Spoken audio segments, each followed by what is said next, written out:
Okay, this video is going to walk you through some examples of how to use the triangle proportionality theorem for right triangles, or right triangle similarity theorem. I'm not going to go through the proof right now. You hopefully got to at least kind of a vague understanding of if you take a right triangle and drop an altitude down, you end up with three similar right triangles. So maybe it helps to turn the picture this way, and then we can picture that this is my big right triangle, altitude perpendicular to the base creates the two smaller triangles inside of the third triangle, and all three end up similar to each other. So it doesn't matter obviously how it's oriented. If it's easier for you to look at one way, feel free to turn your paper, redraw, do whatever you need to do. I'm actually going to start by redrawing this. So I'm going to take and kind of find the triangles inside of it that are similar and position them the same so they're oriented the same way. So I've got I'm going to call this the medium triangle. And then I've got the small triangle here. So I'm going to actually redraw. You don't need to redraw all of them, but why not? It's a little bit easier if you're not looking at everything. So here's the medium triangle with length m and 7. And I don't know the hypotenuse, so I'm just going to leave that alone. I must not be needing to use that. And then I've got the small triangle over here. And I'm going to redraw that and rotate it 90 degrees counterclockwise. So kind of rotate it that way. M was the height or the longer leg, 3 is the base or the shorter leg, and N is the hypotenuse here. And then I've got one more triangle, and that's the triangle that contains both of those. So I'm going to find that triangle. And we'll highlight that one in green. And this one's a little tricky because I have to actually physically pick it up, reflect it.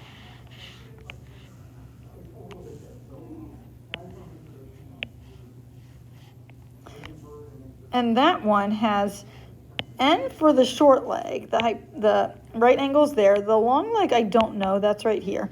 But I do know the hypotenuse there is the 7 and 3 together. So that's going to be 10. And now what I can do is I can literally ignore that complicated picture. So your choice, you can always look at that still. But I'm really just going to focus on those three triangles that I have. And I want to find the values of M and N. So the first thing I'm going to do is start and find M. And there's some rules that you can memorize here. But I don't tend to memorize things well. So if I can just kind of think my way through it, that's always easier for me. I'm finding M in two places between these three triangles, which means at the moment I'm actually not going to use the large triangle. I'm just going to use the small and the medium. And the small and the medium have M in different places. So if I make a proportion like we're used to doing with similar figures, my proportion is going to have M in two different places. And what I'm going to do is just match up the corresponding part in the other triangle. So M is let's start with the M as the height or the long leg of my small triangle. 7 is the height or the long leg of my of my medium triangle. So I'm going to take this 7, I'm just trying to highlight this, and that matches up with this M right here. So there's my first ratio. And again, you can, obviously we have equivalent ways of writing proportions, but the 7 and the M match up because those are the long leg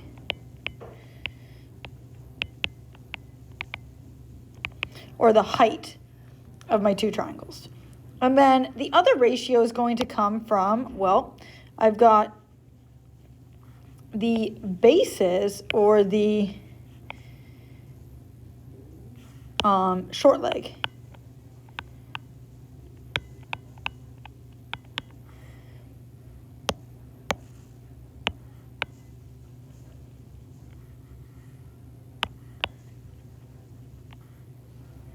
And those are M, and 3. Notice that I'm keeping the big triangle, so if I'm paying attention to what I'm doing, I've got the medium triangle. Medium triangle on the top, the 7 and the M are both medium triangle lengths, and the small triangle on the bottom. So just double check that that proportion makes sense. I've got 7 over m, and again, 7 and m, and then m and 3, matching up corresponding sides. I just didn't use the hypotenuse, so we do have this n over here, but I don't know the hypotenuse of the medium, and I can't solve for two things at the same time anyways. So from there, you're probably good, but let's take a look at this because things get a little bit weird algebraically speaking. M times m is m squared equals 7 times 3, m squared equals 21. And when I take the square root of that, I technically get two answers, positive and negative radical 21. But in geometry, a lot of times we throw out a negative answer and say that doesn't make sense in our scenario. So positive radical 21 is my answer. I'm going to leave it alone, although I am double checking in my head to see if I can simplify that radical, and that is not one that I can simplify. So that's it for the first proportion and the first variable. Basically, you're going to need a proportion for every variable you're solving for. A way that we describe that is we say that the altitude, that was my m, is the geometric mean between the two parts or the two segments of the hypotenuse.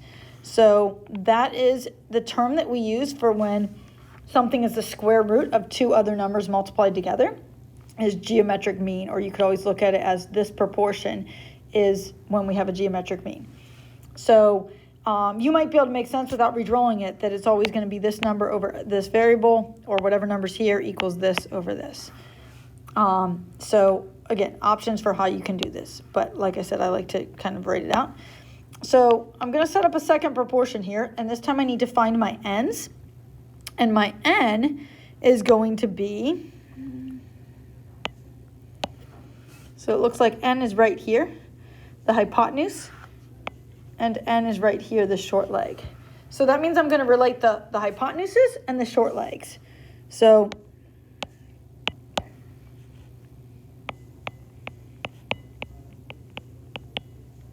I'm going to make a ratio of hypotenuses and ratio of short legs. So the ratio of hypotenuses is n over 10. 10 is the hypotenuse in my, so there's my n and 10. And then the short legs, well, I've got 3 and n. So that's going to be 3 over n. Okay, and alternatively, you could have set it up as, if you prefer, 10 over n equals n over 3. Great time for us to talk about our equivalent proportions. So if you wanted to put that in different, those are equivalent to each other. But that's essentially what I need to be getting to, is something like that. And once I get to that, I'm just cross multiplying. And it's going to look very similar to the other one. N squared equals 30. So n equals radical 30 is my final answer there. So just to recap, again, we've got this geometric mean when we have the same variable on both parts of my diagonal. And that's because I had a repeated side length there, and I had that here with my m because I had m in two places. So hopefully that helps you to kind of think through these. I'm going to stop this video. No, actually, I'll just go ahead and do the other example. If you feel good, you can go ahead and try it on your own. If you need another example, here we go. So this one, I'm going to start by doing the same thing. Let's see, I've got A is 13. I'm going to go ahead and put these numbers on because this is essentially given information, and I won't have quite as many variables. B is 5. That indirectly tells me 13 and 5. I know that that is 18. So I'm going to go ahead and put that on there, and I'm trying to find X, Y, and Z. Okay, so if I'm going to redraw this, your choice of how you want to orient this. Let's go ahead and we'll do the medium one blue again, just kind of being consistent with what I had before. And maybe this time I'll keep the small one oriented as is, so I'll redraw the medium one. X, 13, and Y. Small one.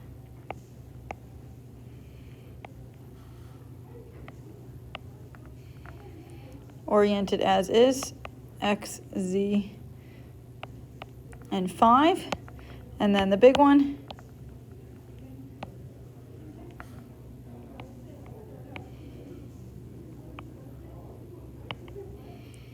y, z, and 18 for the hypotenuse.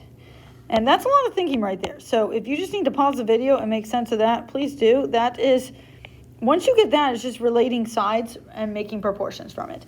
So that's really, I don't like to teach this as something that you have to memorize, because it all comes from similar triangles and then there's no memorization needed. So let's start with x. So it looks like x is here and here. I'll walk through this one a little bit quicker. So my proportion with x in it, well, I've got x, and I need, I'm just going to go in order left to right. So x over 5, that's my short legs. X and 5 equals long legs, 13 and x. 13 over x. And that's going to give me x squared equals 65, so x equals radical 65. Done. Looking for y. So y is in two places. Y is here, and y is there. So I'm comparing the medium triangle to the large triangle. I should have labeled those. Medium, small, and large. So the medium triangle and the large triangle. And I've got long leg to long leg, or hypotenuse to hypotenuse, whichever order you want to do it in. I'm going to do y over 18. Hypotenuse over hypotenuse equals long leg over long leg, 13 over y. Long leg over long leg. So why am I matching those up? Because I'm finding that the y is the long leg of one triangle, the big one, and the hypotenuse of the medium triangle. So there's my two y's. Here were my two x's. Oops. Y squared equals 13 times 18. That's y squared equals 234, so y equals radical 234. And that does simplify to y equals 3 radical 26. If you're not sure how to get that, look up a video, one of my videos on simplifying radicals. And then the last one here, see, I think I got one more highlight color. Oh, I got two. Sweet. Okay, so let's use the red highlighter to find my z. My z is here and here. So z is my short leg of my large triangle and my hypotenuse of my small triangle. So that's what I'm doing. And you can write it out for yourself if that helps. Hypotenuse and short leg. So you can see what it is you're comparing. So z over 18 equals 5 over z is what I should be doing. Okay, and again, kind of work that out for yourself. Z and 18, those are the two hypotenuses. 5 and z are the two short legs. Cross multiplying. Z squared equals 5 times 18, which is 90. Z equals radical 90, and that's 9 times 10, so that is 3 radical 10. So those are your three answers. Hopefully that gives you like an approachable method. These do take a little bit of time because of the complexity of the picture. If you want kind of a shorthand version of this, this is a good one to look at of like, okay, what's my theorem actually saying here? So notice that my yellow segment was x, is relating the small and the medium triangles. Okay, so that was the first one that we did here, relating the small and the medium triangles.